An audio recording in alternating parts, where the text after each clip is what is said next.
کوئی اور پارٹی وجود میں لے آئی جائے گی، تو وہ اس طرح وہ لاتے رہتے ہیں. ٹھیک ہے جی.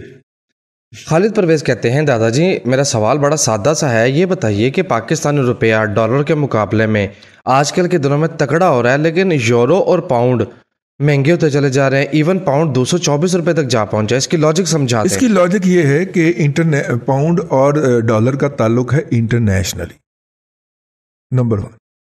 ٹھیک ہے، ان کی آپس کی لڑائی ہے. ہم جو ہیں وہ گوڈے کے ساتھ بندھے ہوئے ہیں ڈالر کے. ایک بات ہو گئی. دوسری بات یہ ہے، یہ بات میں اتنی دفعہ اس پروگرام میں دہرا چکا ہوں کہ جو اس وقت حکومت کے اپنے اکانومسٹ ہیں ان کا یہ کہنا ہے کہ ان گئے گزرے حالات میں بھی ڈالر کی قیمت جو ہے وہ 140 سے اوپر نہیں بنتی.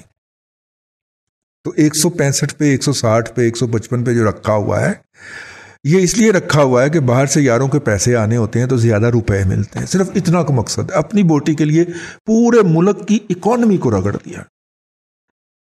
ٹھیک ہے نا. 5 کروڑ کی ڈونیشن لے کے 69 بلین روپیز کا ٹیکس نظر انداز کر دیا.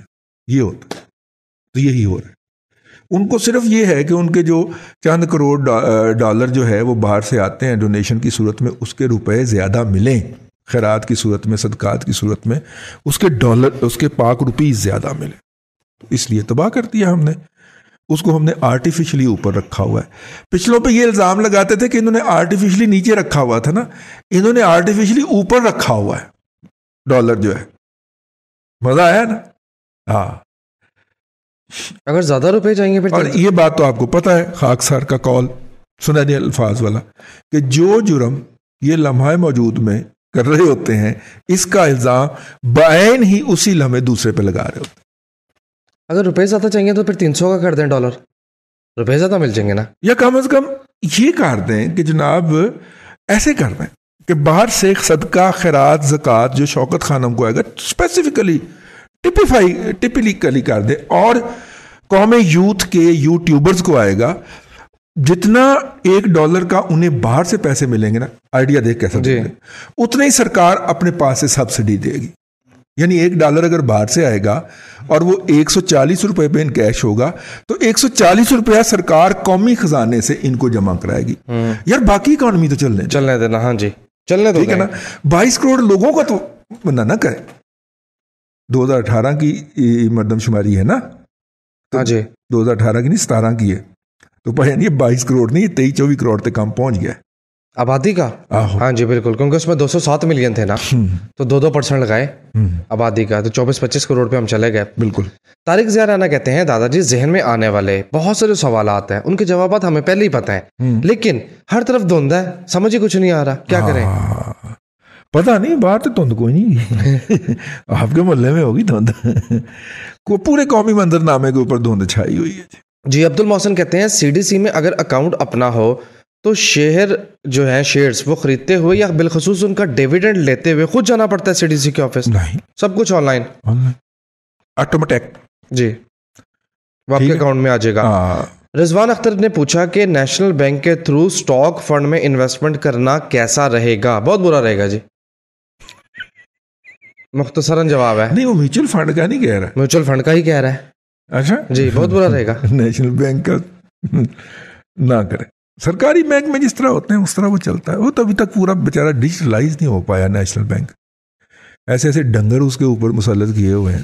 اور اب تو ایک فزکس گریجویٹ بھی آج کل کے زمانے میں وہ گریجویٹ بھی نہیں ویڈیو کال پہ اس کو انٹرویو کر کے اس کو اپوائنٹ کر دیا. اس کو اپوائنٹ کر دیا، نہ اس کو کوئی ریلیونٹ ایکسپیرینس نہ کچھ.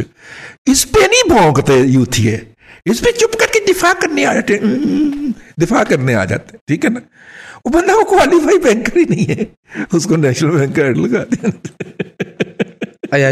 حد ہے ویسے یار، حد ہے. بے شرمی کی اسد عمر اس سے بڑی لمٹ کوئی نہیں ہے. ایمان سے جتنے بھی کارپوریٹ کے لوگ ہیں نا وہ تم نے پوری طرح بے نقاب کر دی. اب آئندہ کوئی حکومت کارپوریٹ سیکٹر سے بندہ لانے کے بارے میں سوچے گی بھی نہیں. جس ڈٹائی بے شرمی سے اگلے بے والا لفظ میں استعمال نہیں کر رہا، تم نے کارپوریٹ سیکٹر کو ایکسپوز کیا نا اسد عمر نے.